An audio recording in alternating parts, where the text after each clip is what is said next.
आओ प्रवेश करते हैं भाई श्री हनुमान प्रसाद पोद्दार जी का परम पावन चरित्र। आपने श्रवण किया अब तक। सन 1936 कार्तिका मास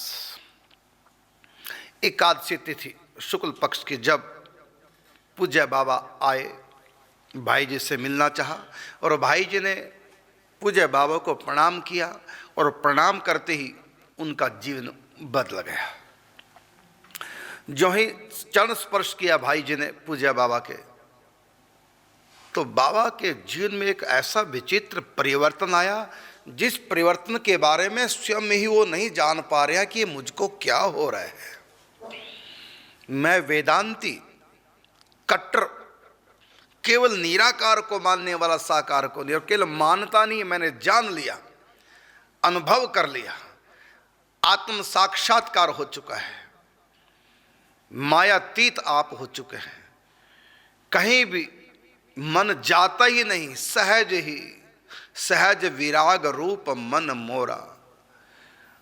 और भाई जी के प्रति खिंचाव, भाई जी गृहस्थ और बाबा सन्यासी, तो भाई जी के प्रति इतना खिंचाव मुझको होना नहीं चाहिए। मुझको तो माया की कोई वस्तु खींच ही नहीं सकती अपनी तरफ, कोई भी प्रलोभन किसी प्रकार की। यहाँ की कौन कहे स्वर्ग के सुख, स्वर्ग के कौन कहे रिद्धियाँ सिद्धियाँ, उससे भी आगे ब्रह्मा जी के लोक का सुख, वो भी मुझको अपनी तरफ आकर्षित नहीं कर सकता। ऐसा मेरा चित्त हो गया है सिद्ध। लेकिन मेरा चित्त भाई जी की तरफ क्यों खींचा चला जा रहा है, नहीं समझ पाए कि आखिर भाई जी ने चरण स्पर्श करके किया क्या। और चरण स्पर्श करके जब भाई जी उठे तो बाबा को देखा, तो बाबा और भाई जी दोनों के नेत्र परस्पर एक दूसरे को देखते रहे। और अपनी अनुभूति में बाबा ने कहा, मुझको समय ऐसा लगा कि इनसे मेरा कोई पुराना कोई परिचय है, लेकिन क्या है नहीं समझ पा रहे।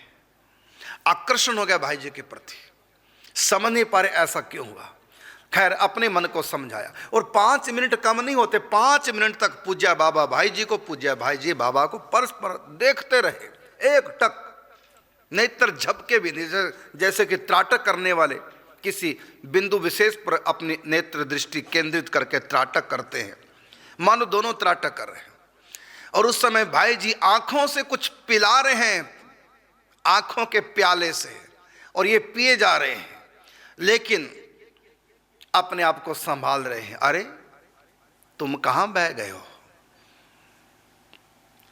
आकर्षण होता जा रहा है और ये अपने आप को खींचते जा रहे हैं अपनी तरफ। नहीं, ये नाम रूप रंग ये सब माया है और ये मिथ्या है, ये सब जगत स्वप्नवत है। कहां मैं स्वप्नों में उलझ गया।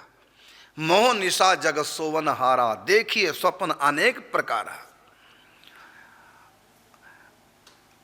तो ये संसार स्वप्नवत है, मिथ्या है, इसकी कोई सत्ता नहीं है। ये केवल स्वप्न बस भासता है नहीं, भासता है। और उनका मन कहीं भी नहीं लगता था, ना घर में लगा, ना पत्नी में लगा, ना बच्चों में लगा, ना संसार के किसी भी पद प्रतिष्ठा में, ना मान सम्मान में, ना अपमान में, कहीं भी मन नहीं। क्यों? पूज्य बाबा के लिए ब्रह्म सत्ता सर्वत्र व्याप्त एक रस, उसके सिवा दूसरे की कोई सत्ता ही नहीं रही। इतनी ऊंची स्थिति पे बाबा उठ चुके थे। लेकिन भाई जी के प्रति ये मीठा सा आकर्षण, ये मेरे लिए ठीक नहीं, होना नहीं चाहिए। अपने आप को संभाल।